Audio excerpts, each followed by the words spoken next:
भाई करिए अपना, नहीं तो ऐसे कर ना। थोड़ा ब्लॉक कम देखो, आता है उसमें ट्रिम करने का ऑप्शन। ठीक, तो ग्रेविटेशन तुम लोग कक्षा 10वीं में पढ़े हो? पढ़ा है, सिलेबस ही में नहीं था, 9th में था, ग्रेविटेशन 9वीं में था ना। ठीक, तो ग्रेविटी क्या होती है?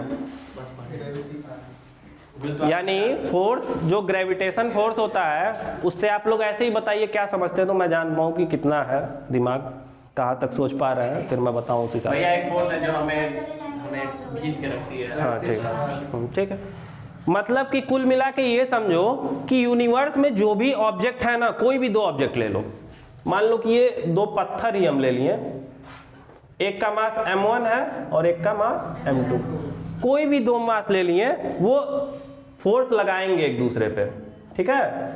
ये इस पे फोर्स लगाएगा, ये इस पे फोर्स लगाएगा। जैसे मान लो एक स्टोन को हम ड्रॉप करते हैं, एक पत्थर को क्या करते हैं, गिराते हैं, तो वो कहाँ आएगा, ऊपर जाएगा कि नीचे आएगा? नीचे जाएगा। क्यों नीचे जाएगा? उसके पे एक फोर्स लग रहा है, जिस फोर्स को या तो ग्रेविटी कहते हैं, नहीं तो फोर्स ऑफ ग्रेविटेशन कहते हैं, दोनों एक ही चीज है। या तो उसको फोर्स ऑफ ग्रेविटेशन बोलेंगे, नहीं तो ग्रेविटी बोल देंगे। अब पृथ्वी के केस में बात करते हैं तो हमेशा हम ग्रेविटी बोलते हैं, ठीक। तो ये बताओ, उस पत्थर तो नीचे आ रहा है, तो उस पे फोर्स लगा रहा है, क्या पत्थर भी फोर्स लगाएगा कुछ? पत्थर भी किस पे फोर्स लगाएगा? पृथ्वी पे, और सेम अमाउंट ऑफ फोर्स लगाएगा। मान लो न्यूटन्स लॉ ऑफ मोशन की बात करते हैं, तो न्यूटन का थर्ड लॉ क्या था? Action and reaction. न्यूटन ने ये कहा था कि मैं अगर तुम्हें एक झापड़ मारता हूं तो तुम भी क्या करोगे? एक झापड़ मारोगे। यानी every action have an equal and opposite reaction. अगर पृथ्वी जो फोर्स लगा रही है इस स्टोन पे, मान लो ये पृथ्वी है और एक स्टोन को यहाँ से गिराया जा रहा है, तो पृथ्वी कुछ फोर्स लगा रही है, तभी ये स्टोन नीचे गिर वो हो रहा है, लेकिन इक्वल फोर्स स्टोन के द्वारा भी लगाया जा रहा है। तो बताओ ये पृथ्वी ऊपर क्यों नहीं चली जा रही है? सेम फोर्स तो ही लगाया जा रहा है, जितना ये इस पे लगा रहा है उतना ही ये इस पे लगा रहा है। तो क्या रीजन होगा? मास होगा, ठीक है। तो अभी इसको हम डिटेल में समझ लेंगे, बस इतना दिमाग में रखो कि कोई भी दो बॉडी जो यूनिवर्स में होती हैं, वो क्या करती हैं? एक दूसरे पे फोर्स लगाती हैं। उसी फोर्स को क्या कहते हैं? ग्रेविटेशनल फोर्स, ठीक। इतना समझ में आया? या फिर उसी को ग्रेविटी बोल देते हैं, ठीक। अब है every object attracts every other object, ये तो कॉन्सेप्ट क्लियर हो गया। दूसरा है यूनिवर्सल लॉ ऑफ ग्रेविटेशन। एक लॉ बनाया गया जो कि बहुत इंपॉर्टेंट है आप लोग के लिए, एग्जाम के लिए भी, और उसका फॉर्मूला सबसे ज्यादा इंपॉर्टेंट है। उस लॉ को क्या कहते हैं? Universal law. यूनिवर्सल लॉ जो हर जगह काम करेगा, पूरे यूनिवर्स में, ऐसा नहीं कि बस यही काम करे, हर जगह, ठीक है। वो यूनिवर्सल लॉ ऑफ ग्रेविटेशन क्या कहता है, पता है किसी को? यूनिवर्सल पढ़े हो ना 9th में यार तुम लोग, भूल गए क्या?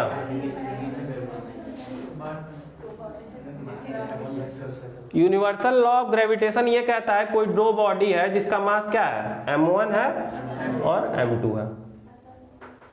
तो ये तो हम जान गए कि फोर्स लगेगा, लेकिन हमें ये बताना है ना कि फोर्स कितना लगेगा, उस फोर्स की वैल्यू क्या होगी।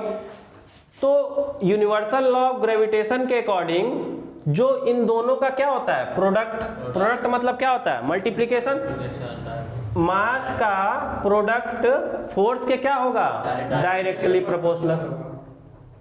कुछ याद आ रहा है?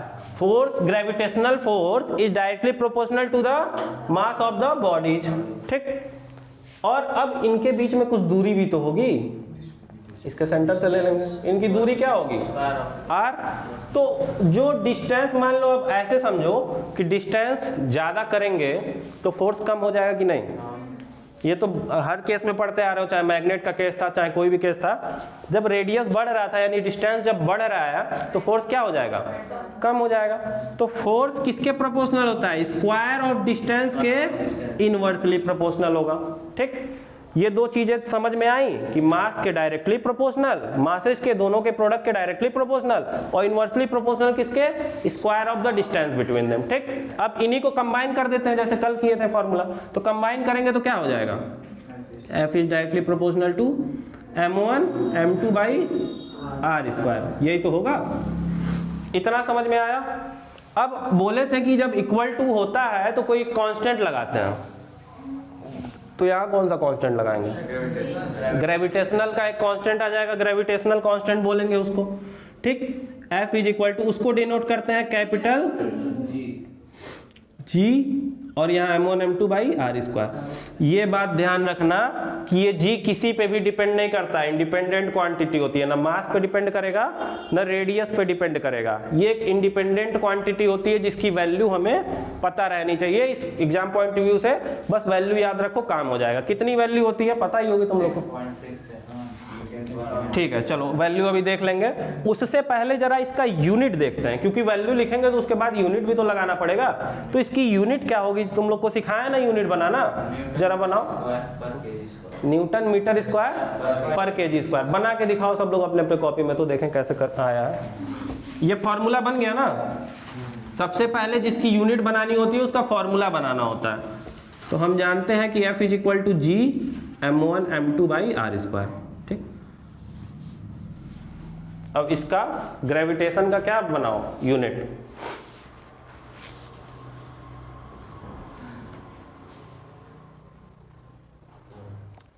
न्यूटन।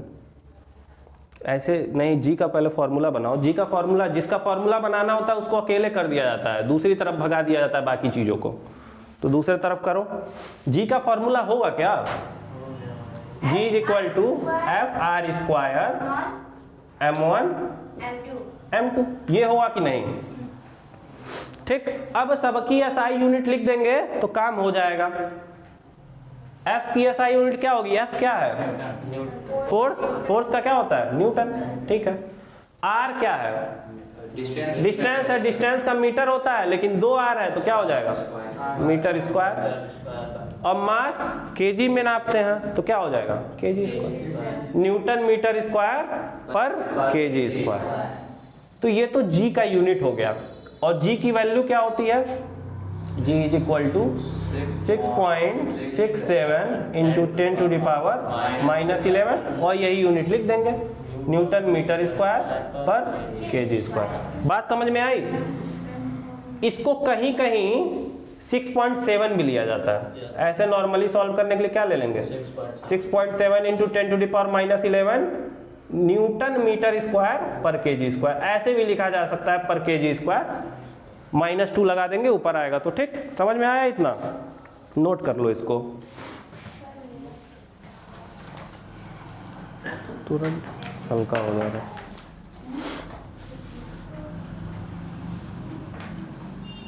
समझ में आ रहा है शिवम ना? शिवम समझ में आ रहा है? जो नहीं आएगा पूछ लेना।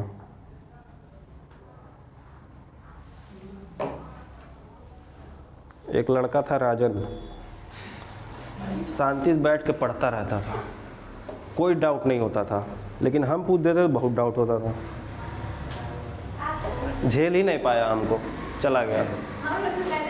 हाँ, जिस दिन काम देंगे ना उस दिन आता ही नहीं था। मतलब आज होमवर्क दिए भाई, इसको जरा करके आना, अगले दिन नहीं आएगा, फिर 2 दिन बाद आएगा। पास हो गया? अभी रिजल्ट कहाँ है? पास तो सब लोग हो जाते हैं, शिवानी बोलती है कि पास हो जाते हैं सब लोग। 9th में बोलती है सब लोग पास हो जाते हैं। हो गया? नोट कर लिए ना? मिटा दें? तो याद कर लेना, इसे ही नहीं लिखे हैं 6.67 इंटू 10 टू द पावर -11, याद रहना चाहिए, आएगा क्वेश्चन में। अब कुछ चीजें और पता रहनी चाहिए, जैसे तुम लोग को मास ऑफ अर्थ पता है कितना होता है? 24 kg, ठीक। और radius of earth 6.4 into 10 to the power 6 metre. Kilometre करेंगे तो 10 टू द पावर 3 हो जाएगा, ठीक। 6.4 इंटू 10 टू द पावर 6। अब इसी को किलोमीटर में चेंज कर लोगे तुम लोग। किलोमीटर में चेंज करेंगे तो बढ़ेगा कि घट जाएगा? न्यूमेरिकल वैल्यू घट जाएगा। कितना घटेगा? 3 घट जाएगा। 6.4 into 10 to the power 3 kilometre. तो ये सब चीज़ें पता होनी चाहिए। कुछ निकालने को आ गया तो दिया नहीं रहेगा, दे दिया तो मान लो ठीक है, नहीं दिया रहेगा तो किसी पूछने थोड़े जाओगे। अब ग्रेविटेशनल फोर्स क्या क्या, स्पेशली उसकी मदद से क्या क्या चीजें होती हैं हमारे यूनिवर्स में। यूनिवर्स में जो फिनोमिनाज होते हैं कुछ, तो ग्रेविटेशनल फोर्स उसको क्या करता है, डिफाइन करता है ना कि ये इसी वजह से हो रहा है। तो ऐसी कौन कौन सी चीजें हैं जो तुम बता सकते हो हाँ ये ग्रेविटेशनल फोर्स की मदद से हो रही हैं? कुछ नहीं होता है ऐसा, तो वही बोल, सोलर स्टॉर्म आता है। इतना भयंकर भयंकर सोच ले रहे हो। एक सिंपल सा कि जो सोलर सिस्टम में चीजें हैं व्यवस्थित ढंग से, वो भी तो ग्रेविटेशनल फोर्स की वजह से ही है। सेंट्रिपिटल फोर्स पढ़े होगे, ऐसा फोर्स जो किसी भी बॉडी को सर्कुलर ऑर्बिट में रोटेट करवाता है, उसी फोर्स को क्या कहते हैं, सेंट्रिपिटल फोर्स। ठीक है, तो ये जो सेंट्रिपिटल फोर्स होता है, जैसे सन के अराउंड क्या घूम रहे हैं, सारे ग्रह घूम रहे हैं, पृथ्वी भी हमारी सन का अराउंड चक्कर लगा रही है, तो ये सर्कुलर ऑर्बिट पे लगा रही है ना। तो जब भी सर्कुलर ऑर्बिट पे किसी बॉडी को घूमना होता है तो उसको सेंट्रिपिटल फोर्स की आवश्यकता होती है, और वही सेंट्रिपिटल फोर्स कौन प्रदान कर देता है, कौन दे देता है, force of gravitation, gravitational force sun दे देता है। तो सन तो देता ही है, दोनों का मास है, इसका कैपिटल एम मान लो, इसका स्मॉल एम मान लो, तो इनके बीच में फोर्स ऑफ ग्रेविटेशन लग रहा है ना। तो इसी ग्रेविटेशन, फोर्स ऑफ ग्रेविटेशन की मदद से ये सेंट्रिपिटल फोर्स अपना अचीव कर ले रहे हैं, और मून अर्थ क्या हो रहा है, इसके चारों तरफ घूम रहा है। और अर्थ के चारों तरफ कौन घूम रहा है, मून, और ढेर सारी सैटेलाइट्स हैं वो भी घूम रही हैं। तो सब में किस वजह से हो रहा है फिनोमिना, ग्रेविटेशनल फोर्स की वजह से। तो एप्लीकेशन आएगा तो लिख लोगे ना। और क्या हो रहा है, जो टाइड्स आते हैं, समुद्र का लेवल ऊपर उठता है नीचे जाता है, हाई टाइड लो टाइड, ये सब भी क्या होते हैं, ग्रेविटेशनल फोर्स। किसके ग्रेविटेशनल फोर्स की वजह से होता है, मून और अर्थ के, तीन चीजों की वजह से होता है। लेकिन अगर हम ग्रेविटेशन फोर्स की बात कर रहे हैं तो दो ही चीजों की वजह से होता है, सन का और मून का। ठीक, तो ये सब पता रहना चाहिए कि कौन सा फिनोमिना किस वजह से हो रहा है। ठीक, अब Newton third law of motion और ग्रेविटेशन के बीच में रिलेशन है। Newton third law of motion proof करता है कि नहीं ग्रेविटेशनल फोर्स को, कि ये बॉडी इस पे लगा रही है तो ये बॉडी भी उल्टा फोर्स इस पे लगाएगी। यही तो होता है Newton third law of motion कि every action have an equal and opposite reaction. तो न्यूटन थर्ड लॉ, और न्यूटन ने एक और फॉर्मूला दिया था। ठीक, तो A इज इक्वल टू यहां से क्या आ जाएगा, ठीक, तो जो एक्सीलरेशन है वो किस पे डिपेंड कर रहा है, मास जितना ज्यादा रहेगा एक्सीलरेशन उतना ही कम रहेगा, और मास जितना कम रहेगा एक्सीलरेशन उतना ही ज्यादा रहेगा। तो मान लो हम पृथ्वी की बात करते हैं और एक स्टोन की बात करते हैं, गिर रहा है। ठीक, अब देखो मास यहाँ पे, अच्छा इनके बीच में ग्रेविटेशनल फोर्स दोनों एक दूसरे पे बराबर लगाएंगे कि नहीं, कोई ज्यादा कम तो नहीं लगाएगा। न्यूटन थर्ड लॉ के हिसाब से ये इस पे जितना लगाएगा ये भी उस पे, मान लो ये इस पे F फोर्स लगाता है तो ये भी इस पे क्या लगाएगा, F फोर्स। अब बात यहाँ आ जाती है कि ये इसको खींच पा रहा है, ये क्यों नहीं खींच पा रहा है, क्योंकि इसका मास क्या है, बहुत ज्यादा है। तो इसके अंदर एक्सीलरेशन क्या होगा, कम होगा, एकदम ना के बराबर होगा, इतना ज्यादा मास है। लेकिन इसका मास, जो पत्थर का मास है वो बहुत ही कम है कि नहीं, तो इसका एक्सीलरेशन इतना ज्यादा होगा कि हमें दिखाई दे रहा है। इसी वजह से पत्थर क्या होता है, पृथ्वी को नहीं खींच पाता है। ठीक, तो समझ में आया। तो इस फॉर्मूले को लिख लो, F is equal to M में ही इंपॉर्टेंट फॉर्मूला है, इसको लिख लीजिए, ढेर सारे क्वेश्चन आ जाएंगे। लेकिन फोर्स भी है आपके टॉपिक में, तो जब फोर्स बताएंगे तो ये फॉर्मूला भी बताएंगे।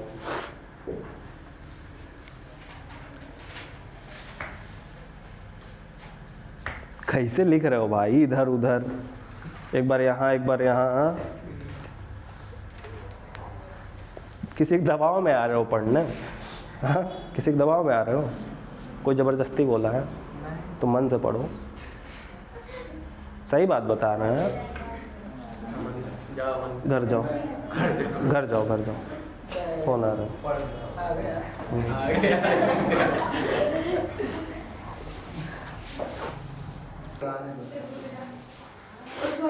कैसे मेरी बतिया सही हो जाए। अब टॉपिक आता है फ्री फॉल। फ्री फॉल क्या होता है जी, भूल गए? थोड़ा सा क्या हम पूरा बता दे रहे हैं, कोशिश करो लेकिन फ्री फॉल।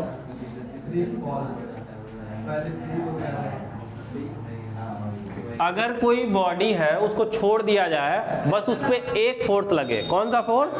ग्रेविटी या ग्रेविटेशनल फोर्स, उस पर और कोई दूसरा फोर्स नहीं लग रहा है, तो वो बॉडी किस कंडीशन में है? फ्री फॉल की कंडीशन में।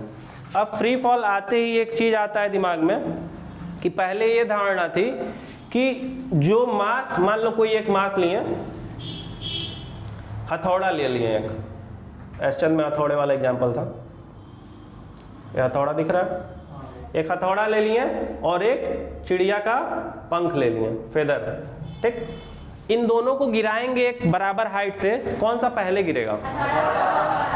हथौड़ा। कंडीशन आप लोगों ने नहीं पूछा, उम्मीद ही थी। यहाँ पे नॉर्मल कंडीशन है, मास सेम है, मास सेम नहीं है, मास अलग अलग है। इसका मास जाहिर सी बात है ज़्यादा होगा, पंख का मास कम होगा। इसको कैपिटल एम से दिखा लेते हैं, ठीक। अब अगर इनको एयर की प्रेजेंस में नीचे गिराया जाएगा तो नो डाउट हथौड़ा पहले गिरेगा और पंख बाद में। लेकिन अगर दो पत्थर को गिराते हैं, एक पत्थर छोटा एक पत्थर बड़ा, ये पहले मानना था लोगों का कि ज्यादा मास वाली चीजें जमीन पे जल्दी गिर जाती है, ठीक। फिर गैलीलियो साहब आए, गैलीलियो नाम सुने होंगे,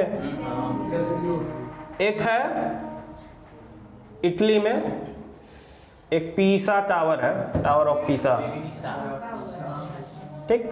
वहां पे ये चढ़ गए, बहुत ऊंचा है, वहां ये चढ़ गए और दो मास, मान लो एक कैपिटल एम का मास है, स्मॉल एम का मास है, इन दोनों पत्थरों को क्या किया उन्होंने? नीचे गिराया। तो आपके इस कॉन्सेप्ट के हिसाब से कौन सा पत्थर जमीन पर पहले गिरना चाहिए? बड़ा वाला पहले गिरना चाहिए। लेकिन जानते हो क्या हुआ?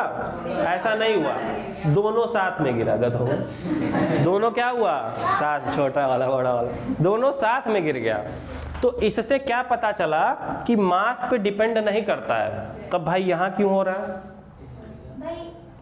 बोलो बोलो। सरफेस एरिया इसका ज्यादा है, इनके सरफेस एरिया में ज्यादा अंतर नहीं है, मास के कंपेयर में इसका सरफेस एरिया क्या है? ज्यादा है। तो इसको एयर क्या कर पा रही है? रजिस्ट कर दे रही है, ये हवा में ऐसे उड़ने लगेगा। मास के अकॉर्डिंग इसका सरफेस एरिया बहुत ज्यादा है और इनका मास के अकॉर्डिंग सरफेस एरिया उतना इफेक्ट नहीं करेगा, तो ये साथ में गिरे। तो ऐसा क्या किया जाए तब अगर हम हवा निकाल दें, मतलब एक कमरे में से हवा पूरा क्या करें? निकाल दें। कैसे निकालेंगे? वैक्यूम क्रिएट कर देंगे, एक सक्शन पाइप लगाएंगे जिससे सारी हवा क्या करेंगे? खींच देंगे। तो मान लो यहाँ से वैक्यूम पाइप लगा के सारी हवा क्या किए? निकाल दिए। तो सारी हवा निकाल दिए, दूसरे साइंटिस्ट थे वो जो हवा निकाल दिए, पता नहीं क्या रॉबर्ट नाम था, ठीक। तो तब ये दोनों गिराए गए तो क्या हुआ होगा?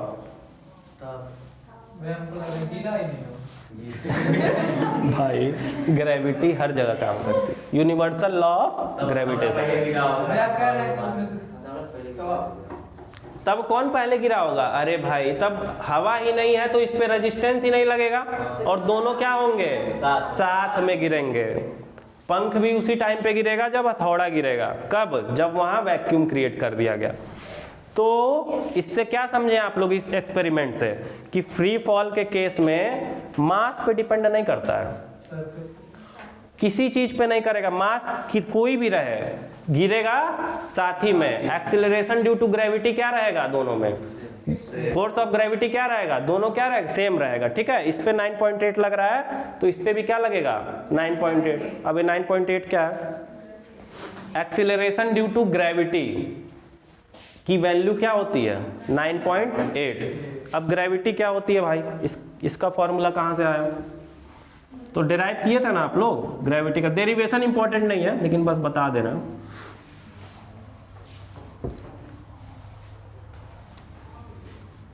अगर मान लो वही वाला एग्जांपल लेते हैं, स्टोन को क्या कर रहे हैं? गिरा रहे हैं। स्टोन का मास स्मॉल एम, अर्थ का मास कैपिटल एम। तो इनके बीच में ग्रेविटेशनल फोर्स क्या लगेगा? जरा सब लोग अपने अपने कॉपी में लिखिए। F इज इक्वल टू क्या होगा? अगर इनके बीच में डिस्टेंस क्या है? Radius r।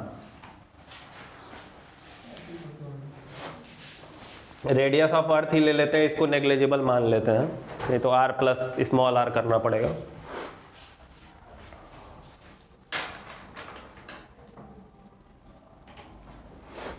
r दिए है भाई, रेडियस ऑफ अर्थ r है, कैपिटल R। तो क्या बोले हैं, इसका मास m है, क्या भी फोर्स का फॉर्मूला पढ़े हैं, m into M by r square, और यहाँ g भी तो रहता है, ये होगा ना g m by r square, यही होगा। कैपिटल R अगर लेना चाहें, क्योंकि रेडियस ऑफ अर्थ को हमेशा क्या दिखाते हैं, कैपिटल R से। अभी इसको हम नेग्लिजिबल मान रहे हैं, ठीक, ये वाली डिस्टेंस को हम नेग्लिजिबल मान लें, क्योंकि रेडियस ऑफ अर्थ के मुकाबले वाली डिस्टेंस बहुत कम होगी कि नहीं, तो उसको हटा दिया, ठीक।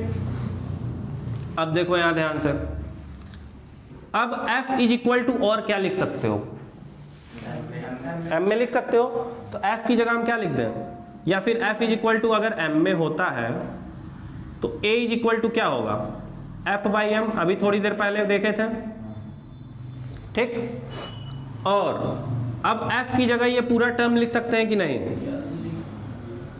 तो क्या है ये term, G capital M small m by r square, और यहाँ पे क्या रहेगा m, ये क्या होगा, कैपिटल R रहेगा, ध्यान देना। m से m क्या हुआ, तो एक्सेलरेशन क्या आ गया, gm अपॉन आर स्क्वायर, और ये एक्सेलरेशन जो है वही क्या है, स्मॉल g, क्योंकि ग्रेविटी, एक्सेलरेशन किसकी वजह से हो रहा है, ग्रेविटी की वजह से, तो उसको हम क्या टर्म यूज करते हैं, small g, acceleration due to gravity. तो g का फॉर्मूला क्या हो गया, g कैपिटल M, ये कैपिटल M क्या है, याद रखना, मास ऑफ अर्थ है। स्टोन पे कुछ डिपेंड नहीं करेगा कि इसका एक्सेलरेशन क्या होने वाला है, किस पे डिपेंड करेगा, टोटली मास ऑफ अर्थ पे। अभी थोड़ी देर पहले वही तो हम लोग सीखे हैं कि स्टोन का मास कुछ भी हो, चाहे यहाँ चिड़िया का पंख हो, चाहे यहाँ स्टोन हो, गिरेगा दोनों एक ही साथ, यही तो बता रहा है ये। किस पे डिपेंड करेगा, जी पे, एम पे, और रेडियस ऑफ अर्थ पे। समझ में आया कि क्यों पत्थर और वो दोनों साथ में गिर रहे थे जब हम हवा निकाल ले रहे थे, तो ठीक। अब इसकी वैल्यू बता देंगे कि नहीं, अगर फॉर्मूला पता है तो वैल्यू निकाल लेंगे आराम से कि नहीं। ये पता है मास ऑफ अर्थ, थोड़ी देर पहले लिखवाए हैं, रेडियस ऑफ अर्थ पता है, ये भी लिखवाए हैं, और जी की वैल्यू भी तो बताए हैं, तो रख के निकाल लेंगे, वही आएगा 9.8 मीटर पर सेकेंड स्क्वायर। तो यहाँ पे लिखते हैं ऊपर, G is equal to capital G m by r square. अब ये भी पूछ सकता है क्वेश्चन में, what is the relation between small g and capital G, तो यही तो रिलेशन है, चार अलग अलग ऑप्शन बना के दे देगा, ये भी रहेगा साथ में, ठीक। या फिर इसको इधर कर देगा, ऐसे भी तो लिख सकता है, G R square is equal to G M. क्या ये गलत हो जाएगा, लेकिन आपका दिमाग उस समय काम नहीं करेगा, तो इसको ध्यान से सोचना है कि कैसे लिखा हुआ है, या इसको इधर कर देगा, ऐसे भी कर सकता है, ठीक। तो ध्यान से जैसे ही आएगा ये लिख लेना, और उससे देख लेना बना के कि क्या क्या बन रहा है, ठीक। अब अगर स्मॉल जी की वैल्यू निकालनी है तो कैपिटल जी क्या होता है, 6.67, तो 6.7 ले लेंगे, 10 टू द पावर -11 होता है, +11, चलो ठीक है, -11। चलो m कितना होता है, 6 इंटू 10 टू द पावर 24, और r कितना होता है, 6.4 इंटू 10 टू द पावर 6 रखना है हमें, ठीक। तो इसको सॉल्व करेंगे, क्यों 6 रखे हैं, क्योंकि जो आंसर आएगा वो मीटर पर सेकंड स्क्वायर में एक्सेलरेशन की यूनिट होती है, ठीक है। तो यहाँ मीटर रखोगे तभी ना, किलोमीटर रख दोगे तो गड़बड़ा जाएगा, ठीक। तो जी की वैल्यू याद रखेंगे आप लोग कि क्या होता है, 9.8 मीटर पर सेकंड स्क्वायर। अभी हर जगह होगा 9.8, पृथ्वी पे कहीं भी 9.8 होगा, सेंटर पे नहीं होगा, सेंटर पे क्या होगा, 0। चलो ठीक है, सेंटर पे 0 हो गया। ऊपर क्या होगा, ऊपर जाएंगे तो बढ़ेगा कि घटेगा, चलो तो इसको देख लो, ध्यान से समझ लो, इससे ढेर सारे क्वेश्चन आने की संभावना है, अलग अलग तरीके से फ्रेम करेगा। ये नोट हो गया ना। अच्छा, अर्थ का शेप क्या होता है, पूरी दुनिया के लिए अर्थ का शेप अलग है, और पाकिस्तान के लिए अर्थ का शेप अलग है, वो फ्लैट मानते हैं, जियोइड होता है अर्थ का शेप, ठीक। तो ये बताओ ये सेंटर हुआ, और इस जगह को क्या बोलते हैं, ये भी तो सरफेस पे एक जगह है, इसको अगर तुम लोग मैप देखे होगे तो ये कौन सी जगह है, इसको क्या बोलते हैं, नॉर्थ पोल है, नॉर्थ पोल साउथ पोल जो भी हो, ये क्या होता है, पोल। और इस वाले पॉइंट को क्या कहते हैं, ये बीच से एक लाइन जाती है इक्वेटर की, तो ये पॉइंट क्या हो गया कि कहीं भी सरफेस पे ले सकते हैं उस लाइन पे, तो ये क्या हो गया, इक्वेटर। ये बात समझ में आई। अब जरा जी के फॉर्मूले को ध्यान से देखिए, जी किस पे डिपेंड कर रहा है, G M by r square.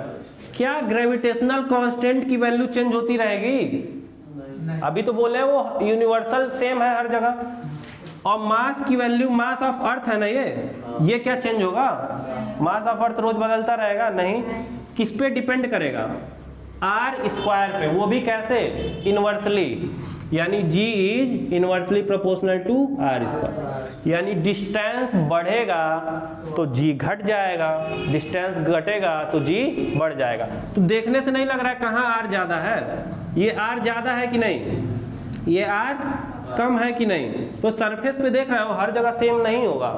अगर r ज्यादा है तो g क्या होगा, कम होगा। यानी क्वेश्चन ऐसे पूछेगा कि पोल और इक्वेटर में से कहाँ g की वैल्यू ज्यादा होगी, कहाँ पे ज्यादा होगी, पोल पे, इक्वेटर पे क्या होगी, कम होगी, क्योंकि इक्वेटर पे डिस्टेंस बढ़ जा रही है तो g की वैल्यू क्या होगी, लेस, और पोल पे क्या हो जाएगी, मोर। तो ये बात समझ में आई कि कहाँ पे होगा, ये क्वेश्चन पूछ देगा तो ध्यान रखना इसको। अब बताओ, अब ऊपर जाएंगे तो रेडियस क्या होगा, बढ़ रहा है, तो जी की वैल्यू क्या होगी, कम होती जाएगी, और नीचे आएंगे तब ऐसा नहीं होता है, नीचे आने पे भी घटता है, ऊपर जाने पे भी घटता है, और सेंटर पे क्या हो जाता है, 0। समझ में आया बात। तो सबसे पूछेगा कि मैक्सिमम वैल्यू ऑफ जी कहाँ पाई जाती है, सरफेस पे। अगर सरफेस पे कोई पॉइंट है वही मैक्सिमम वैल्यू ऑफ जी होगी, क्योंकि ऊपर जाने पे भी क्या हो रहा है, घट रहा है, नीचे जाने पे भी घट रहा है, तो सबसे ज्यादा मैक्सिमम कहाँ होगा, सरफेस पे। और सरफेस पे भी कहाँ सबसे ज्यादा मैक्सिमम होगा, पोल पे, इक्वेटर पे कम होगा। बात समझ में आई, ठीक।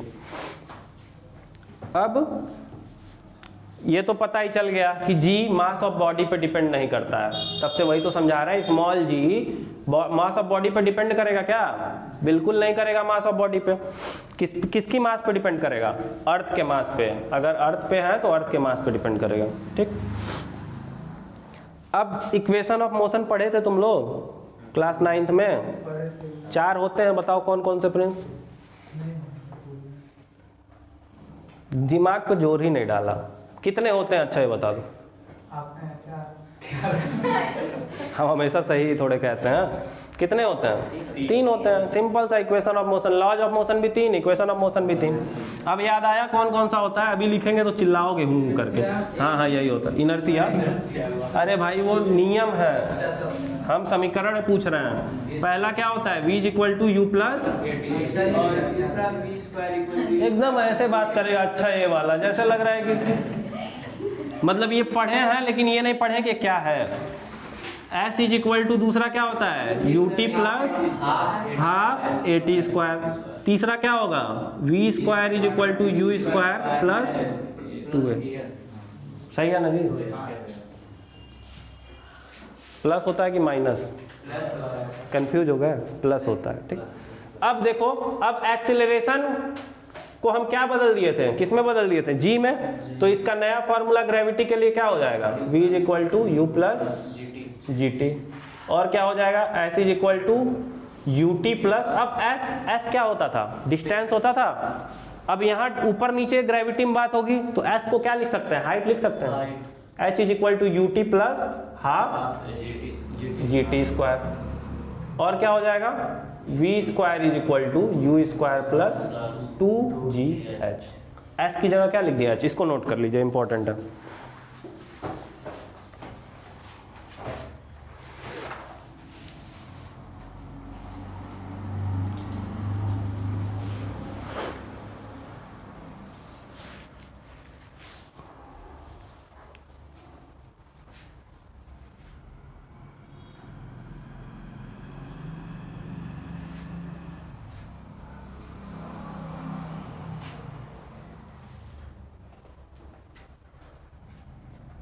खुशी नहीं भर रही है क्या डिप्लोमा का? ना नहीं भर रही है।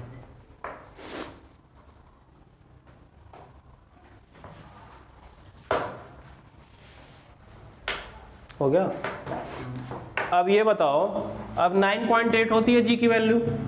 ये ध्यान रखना, अगर कोई फ्री फॉल में गिर रहा है, मतलब कोई स्टोन ऊपर से नीचे गिराया जा रहा है, तो जी की वैल्यू प्लस 9.8 रखेंगे यहाँ पे।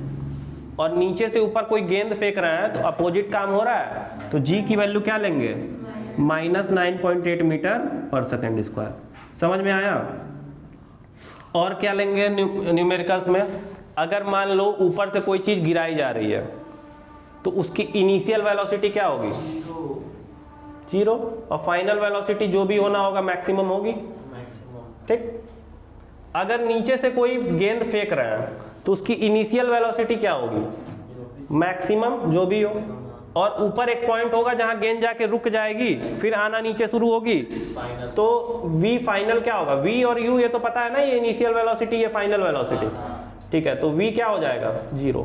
तो ये न्यूमेरिकल सॉल्व करते वक्त ये चीज का ध्यान रखेंगे हम लोग कि u कब 0 हो रहा है, v कब मैक्सिमम हो रहा है। ठीक। तो ये था आपका ग्रेविटेशन। बाकी मास वेट है थोड़ा बहुत तो पढ़ा देंगे।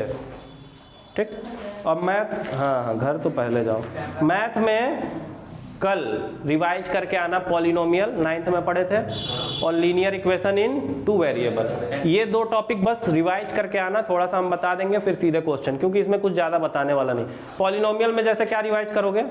जीरो ऑफ द पॉलिनोमियल क्या होता है, फैक्टर क्या होता है, कैसे फैक्टर से जीरो ऑफ द पॉलिनोमियल बनाते हैं, जीरो ऑफ द पॉलिनोमियल से कैसे फैक्टर बनाते हैं, डिवाइड कैसे करते हैं, और कोई क्यूबिक पॉलिनोमियल दे दिया जाए तो उसका फैक्टराइजेशन क्या होता है, कोई क्वाड्रेटिक दे दिया जाए तो उसका फैक्टराइजेशन क्या होता है, मोनोमियल क्या होता है, बाइनोमियल क्या होता है, ट्राइनोमियल क्या होता है, ये सब चीज़ें देख के आना।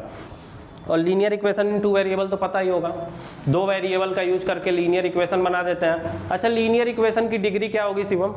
What is the degree of linear equation? 2। तो क्वाड्रेटिक इक्वेशन का? लीनियर मतलब सिंगल होता है ना, सेम लीनियर, तो एक ही डिग्री होगी। और क्वाड्रेटिक का क्या होगा? 2। और 3 किसका होगा? क्यूबिक का। समझ में आया? तो ये सब चीजें ध्यान रखना। सिंपल पूछेगा, जिसको पता रहेगा वो टिक मारेगा, जिसको नहीं पता रहेगा, ये तो आसान क्वेश्चन है, छोड़ने वाला थोड़े है, और गलत करने वाला तो बिल्कुल नहीं है। ठीक। तो ये सिंपल चीजें याद करके आना, देख के आना। ठीक। तो बाकी उस पे से जो ऐप पाए हो तुम, वो ग्रुप में भेजिए जरा। ठीक है, और सब लोग उसको डाउनलोड करें और देखें कैसे क्या करना है। PDF सबको डाउनलोड करके नहीं भेजेगा।